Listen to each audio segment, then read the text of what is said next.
Rebonjour, bienvenue si vous nous rejoignez. Je suis toujours Jeanne Baron, je n'ai pas changé de nom. Je suis ravie de vous retrouver pour cette édition 2018 du CIAL. On se parle d'innovation avec nos Innovation Break. Et avec nous aujourd'hui, Anthony Ouzo. Je vais vous laisser nous pitcher votre idée. Est-ce que vous êtes prêt, Anthony? J'adore cet exercice. Vous avez 5 minutes, 3, 2, 1, top chrono. Bonjour, donc je m'appelle Anthony, en effet, je suis cofondateur de OMQ pour On mange quoi, qui sont des repas frais et locaux à la portée de votre doigt dans des distributrices de haute technologie. Donc avec On mange quoi, on réunit au même endroit, dans chaque machine, différents chefs qui travaillent à proximité et qui ont des spécialités différentes. Donc, vous pouvez retrouver de la cuisine mexicaine, la cuisine française, la cuisine éventuellement méditerranéenne, au même endroit. On adresse aussi l'ensemble des préférences alimentaires de chacun. Vous pouvez retrouver de la nourriture végane, végétarienne, carnivore, sans gluten, éventuellement halal et cachère aussi, en fonction bien sûr de l'emplacement ou de la machine.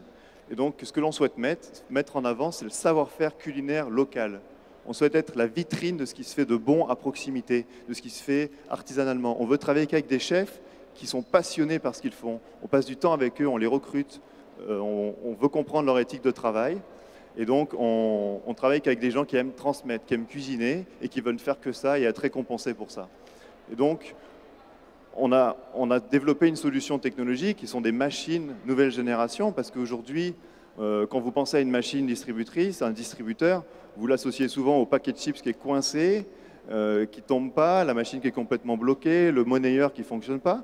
Donc, c'est aucune, finalement, bonne perception de ces machines-là. C'est pour ça qu'on a conçu des machines de nouvelle génération, au look épuré, design, aux couleurs blanches et vertes. Donc, le vert, c'est le symbole de la fraîcheur, le blanc, c'est le symbole de la transparence, afin de garantir une expérience agréable aux utilisateurs, afin qu'ils aient confiance dans le produit. Et pour qu'ils aient confiance dans le produit, il faut qu'ils connaissent le produit qu'ils vont acheter. C'est pour ça que toutes nos machines sont équipées d'un grand écran tactile sur lequel, avant d'acheter, vous avez toute l'information. Vous avez l'histoire du chef qui a créé le produit, vous avez la liste des ingrédients et les allergènes éventuels, mais vous avez aussi les valeurs nutritionnelles, parce qu'aujourd'hui, consommer sain, consommer équilibré et se faire plaisir en même temps, c'est possible. Et ça marche. Ces machines-là fonctionnent en entreprise. Dès que l'écran est touché, 75% du temps, il y a un achat. Et dès qu'un produit est ajouté au panier, parce que vous pouvez acheter plusieurs produits d'un coup, ce taux grimpe à 95%. Donc ces machines, finalement, redonnent confiance aux utilisateurs pour pouvoir acheter des bons produits et permettent de maintenir des prix abordables, surtout quand on connaît la qualité du produit qui est vendu. Voilà. Donc ça a l'air quand même très intéressant. Je vais revenir sur ce que vous avez dit, Anthony. On mange quoi? On s'est tous posé la question. Hein. On est entre amis, on est en famille. La question qui revient souvent, c'est bon, on mange quoi? C'est ça qui vous a fait trouver ce titre? Exactement. C'est la question. Ok, nous étions 3 amis, les 3 fondateurs. On était donc chez moi, à Montréal, et on s'est dit, ok, il était tard, les commerces commençaient à fermer. On s'est dit, on mange quoi? Et on n'avait pas de solution qui nous plaisait, qui était en accord avec nos valeurs. On avait envie de manger quelque chose de bon, de fait par un chef, sans devoir dépenser une fortune au restaurant, sans attendre 40 minutes pour se faire livrer. L'épicerie commençait à fermer. Donc on n'avait pas de solution. On s'est dit, ce serait bien d'avoir une machine dans l'immeuble. Donc on est un peu flemmard, mais ce serait bien d'avoir une machine dans l'immeuble avec tous ces bons produits. Et c'est de là que c'est parti. C'est très intéressant parce que vous venez justement de parler de vos valeurs. Quelles étaient vos valeurs à ce moment-là, à part la faim, hein, qu'on a tous à cette heure-là quand on a envie de manger quelque chose et qu'on se demande on mange quoi? Vous parlez de respecter vos valeurs. C'était quoi les valeurs? C'est quoi les valeurs d'on mange quoi? C'est la valeur du travail qui est derrière la fabrication d'un produit. Nous, ce qu'on veut faire, c'est remettre au cœur l'humain au cœur du processus de production de la cuisine. Aujourd'hui, c'est certes des personnes qui vont scanner votre produit à une caisse, mais ce sont des machines qui vont construire et fabriquer les produits. On veut faire l'inverse. On veut que ce soit des chefs qui cuisinent, qui inventent les recettes, et certes, ce sera une machine qui va vous vendre le produit.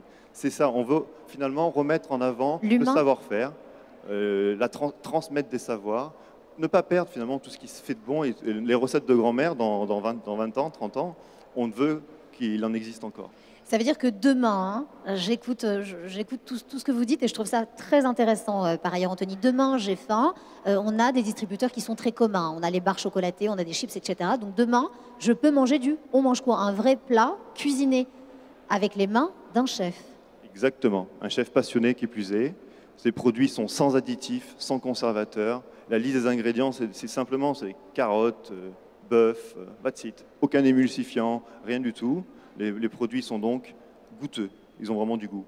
Ils ont du goût, ils sont bons, ils sont respectueux de l'environnement, plus respectueux. Vous parliez justement de pas d'additifs, pas de choses, pas d'excipients. On imagine, on trouve ça très bien, mais on imagine que la conservation peut être un peu particulière. Comment ça se passe dans ce genre de machine pour conserver le produit? Parce que là, on ne part pas d'une barre chocolatée.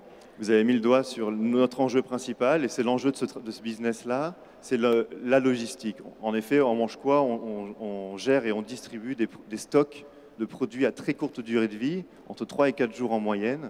Donc c'est pour ça qu'on a développé une solution technologique. Nos machines sont complètement connectées. Chacun des chefs a accès à ses stocks à la machine et peut produire en fonction. Donc il sait exactement en temps réel, à la seconde, combien de plats il lui reste par rapport à l'espace qui lui est alloué. Et nous, on est capable, grâce à un algorithme, de pouvoir savoir quels sont les plats qui arrivent bientôt à péremption. Et donc la machine elle-même fait des promotions ou permet à certaines personnes dans le besoin, notamment à Montréal, de récupérer des produits gratuitement. Ça, c'est super bien. Ça veut dire qu'en gros, les plats peuvent être récupérés. Pas de gaspillage alimentaire. Aucun gaspillage alimentaire. C'est très important. Nous avons développé un partenariat avec des associations à Montréal, parce que nous venons du Canada, qui aident les enfants de 12 à 25 ans dans la rue. Et donc, on ne jette strictement rien dans la poubelle.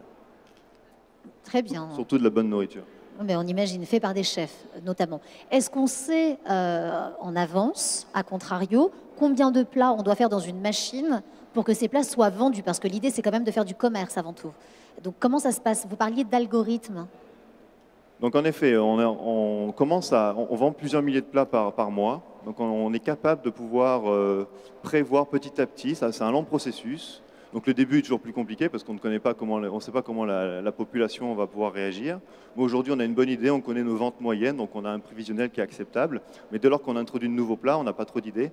Mais ça, en effet, on appelle ça du machine learning. Attention, c'est très, très poussé, mais on est en train de développer ça.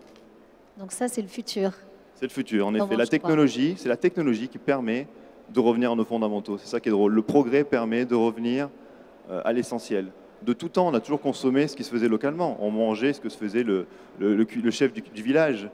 C'est avec l'industrialisation dans les dernières années, dernières décennies, qu'on a eu une production folle et qu'on arrive à une situation où on jette la moitié de ce qu'on produit. Donc nous, ce qu'on veut, c'est revenir aux fondamentaux grâce au progrès technologique. Anthony, vous êtes très jeune. Qu'est-ce qui vous a donné l'envie, déjà si jeune, de revenir aux fondamentaux? Quand j'étais enfant, la première fois que j'ai mangé une carotte du jardin, je ne l'ai pas aimée. J'ai demandé à ma mère, mais pourquoi est-ce que je n'aime pas cette carotte? Elle m'a dit, parce que c'est une vraie, tout simplement. Et moi, j'ai préféré celle des conserves. Elle m'a dit, mais c'est parce que cette carotte, c'est une vraie. C'est le vrai goût de la carotte. Et je n'ai jamais compris pourquoi je ne pouvais pas aimer les vraies carottes.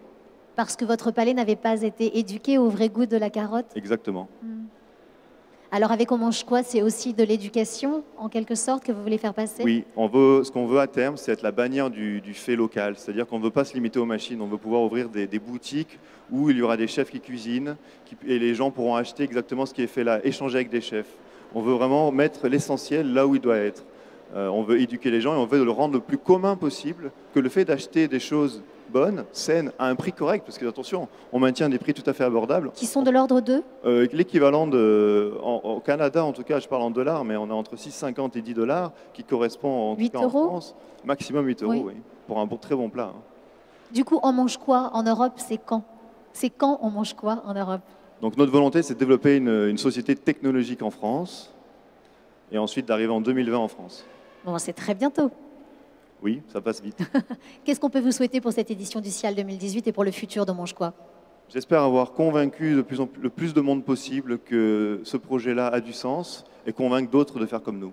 En tout cas, ça nous a donné envie. Je ne peux parler comme mon nom, mais moi, vous m'avez donné envie, Anthony. Bon, écoutez, je vous souhaite plein de bonnes choses. Merci beaucoup. Et puis, on se reverra très vite, je pense. Merci. Quant à nous, on se retrouve très vite sur Cial TV, bien évidemment. À bientôt.